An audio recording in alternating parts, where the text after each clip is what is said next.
MCQ exam master की आज की क्लास में हम देखेंगे आरएसएसबी द्वारा आयोजित एनएचएम एंड राज्य एमईएस डिपार्टमेंट के लिए ली गई रिहैबिलिटेशन वर्कर की पोस्ट के एग्जाम को। इसमें पूछे गए कंप्यूटर के एमसीक्यूज को हम इस वीडियो में डिस्कस करेंगे। इस पोस्ट के लिए एग्जाम डेट था 5 जून 2025।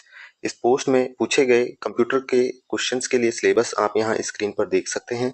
स्टार्ट करते हैं फर्स्ट क्वेश्चन से, जहाँ है what does the term database design describe. पहले सवाल में पूछा गया है कि डेटाबेस डिजाइन का क्या मतलब होता है। दिए गए ऑप्शंस हमें रीड करने हैं और उसमें से राइट आंसर हमें बताना है। आप ऑप्शन जरूर रीड कीजिए, हम यहाँ जल्दी से आंसर देख लेते हैं। इसके लिए आंसर रहेगा ऑप्शन बी, जिसमें कहा गया है the structure of different parts of the overall database. जो भी पूरा डेटाबेस है उसके डिफरेंट स्ट्रक्चर या डिफरेंट पार्ट्स को ही डेटाबेस डिजाइन कहते हैं। यहाँ आप स्क्रीन पर देख पाएंगे कि एक डेटाबेस डिजाइनिंग के लिए कौन कौन से स्टेप्स यूज में लिए जाते हैं। नेक्स्ट मूव करते हैं। Which of the following is an example of natural language processing NLP. पूछा गया है कि एनएलपी का क्या मीनिंग है। दिए गए ऑप्शंस में से ऑप्शंस आप यहाँ रीड करें। इसके लिए राइट आंसर रहेगा option A, predictive typing in search engines. आप यहाँ बॉक्स में इसका एक्सप्लेनेशन देख सकते हैं। प्रिडिक्टिव टाइपिंग से मतलब है, इसका अगर हम एग्जांपल देखें तो जब भी हम फोन के कीबोर्ड में चैटिंग के लिए कुछ टाइप करते हैं तो कुछ वर्ड्स जो हैं हम आधा टाइप करते हैं, उसी से पहले ऊपर सजेशंस में कंप्लीट वर्ड जो है वो लिखा हुआ आ जाता है, उसे ही प्रिडिक्टिव टाइपिंग कहते हैं। नेक्स्ट मूव करते हैं। What is defined in the IT section 21W। पूछा गया है आईटी एक्ट के सेक्शन 21W के अंदर किस चीज को डिफाइन किया गया है या किस चीज को बताया गया है। दिए गए ऑप्शंस में से इसके लिए राइट आंसर रहेगा ऑप्शन बी, इंटरमीडियरी या इंटरमीडियरीज को इस सेक्शन के अंदर बताया गया है। इस सेक्शन का जो एक्सप्लेनेशन है वो आप यहाँ स्क्रीन पर देख सकते हैं। ये एक्सप्लेनेशन सेम आईटी एक्ट 2000 से लिया गया है, तो ये काफ़ी ऑथेंटिकेटेड है और आप इस पर रिलाय कर सकते हैं कि ये जो इन्फॉर्मेशन आपको दी जा रही है उसमें कोई भी चेंज कहीं पे आपको नहीं मिलेगा। नेक्स्ट मूव करते हैं। What is the purpose of attachment icon in an email. पूछा गया है कि जब हम ईमेल करते हैं तो उसमें अटैचमेंट आइकन का क्या कारण होता है या उसका क्या यूज होता है। दिए गए ऑप्शंस आप रीड करें। इसके लिए राइट आंसर रहेगा ऑप्शन बी, जिसमें कहा गया है कि अटैचमेंट का यूज करके हम किसी भी ईमेल में फाइल्स या डॉक्यूमेंट्स को अटैच करके उस मेल के साथ भेज सकते हैं। यहाँ स्क्रीन पर आप अटैचमेंट का आइकन जो है वो देख सकते हैं, ये एक क्लिप की तरह होता है। नेक्स्ट मूव करते हैं। The primary function of the read write head in a hard disk is to. पूछा गया है कि जो हार्ड डिस्क के अंदर रीड राइट हेड होता है उसका मुख्य कार्य क्या रहता है। दिए गए ऑप्शंस में से इसका एक इजी आंसर है जो है ऑप्शन सी, जिसमें कहा गया है कि रीड राइट हेड का यूज रीड और राइट करने के लिए किया जाता है डेटा को जो कि प्लेटर्स में अवेलेबल है हार्ड डिस्क के। नेक्स्ट मूव करते हैं। If the CPU is required to execute a program involving multiple mathematical operations, which component would primarily handle these operations.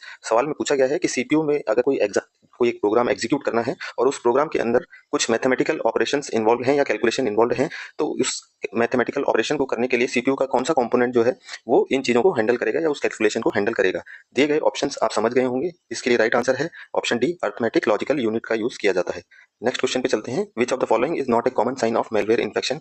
पूछा गया है कि कौन सा सामान्य लक्षण नहीं है जब किसी सिस्टम में मेलवेयर इन्फेक्शन हो जाता है। तो ऑप्शन आप जरूर से रीड करें, वीडियो पॉज करके कर सकते हैं अगर आपको टाइम लग रहा है तो, बट बिना ऑप्शन रीड किए आप इसका सही आंसर नहीं दे पाएंगे, या फिर एग्जाम हॉल में जब इस तरह के क्वेश्चन को आप अटेम्प्ट करेंगे तो कोई गलत आंसर हो सकता है, आप टिक कराएं।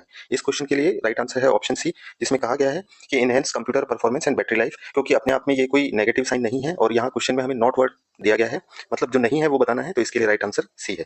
नेक्स्ट मूव करते हैं। Under which section digital signature govern. पूछा गया है आईटी एक्ट के अकॉर्डिंग जो डिजिटल सिग्नेचर्स हैं वो किस सेक्शन के अंदर बताए गए हैं, तो इसके लिए राइट आंसर है ऑप्शन सी, सेक्शन 3 में बताया गया है। एग्जैक्ट आप यहाँ स्क्रीन पर देख सकते हैं 3 के सब पार्ट 3A के अंदर इलेक्ट्रॉनिक सिग्नेचर बताया हुआ है, क्योंकि यहाँ पर 3A का कोई ऑप्शन नहीं है इसलिए सेक्शन 3 राइट आंसर है।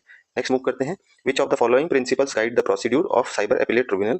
पूछा गया है कि जो साइबर एपिलेट ट्रिब्यूनल बताई गई है आईटी एक्ट के अंदर, उसके जो प्रिंसिपल हैं वो किस प्रोसेस को गाइड करते हैं, किस गाइडेंस के अंडर ये जो साइबर एपिलेट ट्रिब्यूनल है वो वर्क करती है। तो दिए गए ऑप्शंस में से इसके लिए राइट आंसर रहेगा ऑप्शन ए, नेचुरल जस्टिस। ये बताया गया है आईटी एक्ट के सेक्शन 58 के सब क्लॉज या सब सेक्शन 1 के अंदर। नेक्स्ट मूव करते हैं। What is required for HTTPS based website to function securely. कहा गया है कि HTTPS वेबसाइट्स जो है अगर उन्हें सिक्योरली वर्क करना है तो किस चीज़ की जरूरत पड़ेगी। दिए गए ऑप्शंस में से राइट आंसर रहेगा option B, SSL digital certificate, जिसे सिक्योर सॉकेट लेयर भी कहते हैं, और इसके साथ ही एक TLS भी होता है, ट्रांसपोर्ट लेयर सिक्योरिटी। दोनों को आप यहाँ एक्सप्लेनेशन बॉक्स में समझ सकते हैं। नेक्स्ट मूव करते हैं। The primary requirement for e governance services to be effective is to, सवाल में पूछा गया है कि जो प्राइमरी रिक्वायरमेंट है ई गवर्नेंस सर्विसेज की, वो अगर इफेक्टिव हमें करनी है या उनका जो हमें मैक्सिमम यूज है, राइट यूज जो है वो निकालना है ई गवर्नेंस सर्विसेज से, तो उसके लिए मुख्य रिक्वायरमेंट क्या रहेगी दिए गए ऑप्शंस में से।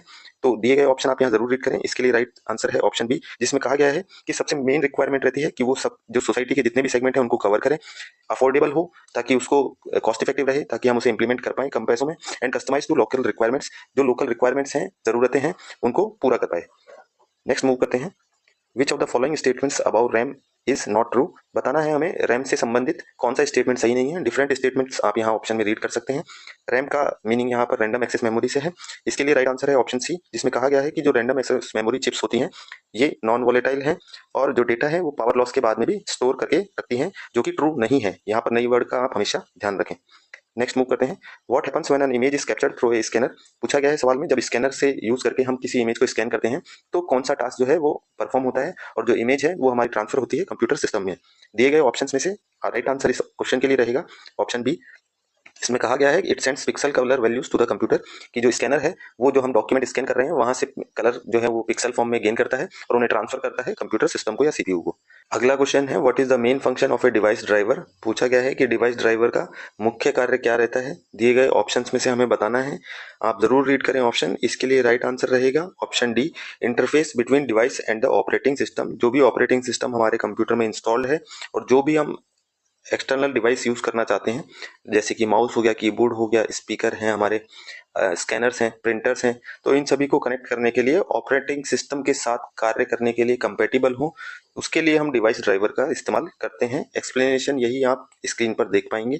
नेक्स्ट क्वेश्चन है what characteristics do printable printer usually है, हमें बताना है कि जो प्रिंटेबल पोर्टेबल प्रिंटर्स होते हैं उनके अंदर क्या विशेषताएं होती हैं। दिए गए ऑप्शंस में से आप पोर्टेबल प्रिंटर आप देख सकते हैं, आजकल बहुत सारी शॉप्स पे रहता है।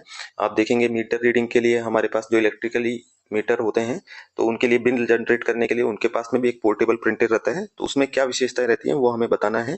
दिए गए ऑप्शंस में से राइट आंसर है ऑप्शन सी, उसमें एक छोटा सा स्मॉल कीबोर्ड होता है जिसकी वजह से हम ऑपरेट कर पाते हैं, एक एलसीडी लाइन डिस्प्ले होता है और प्रिंटिंग मैकेनिज्म होता है जिससे कि हमें वो इंस्टेंट प्रिंट करके निकाल के दे देते हैं।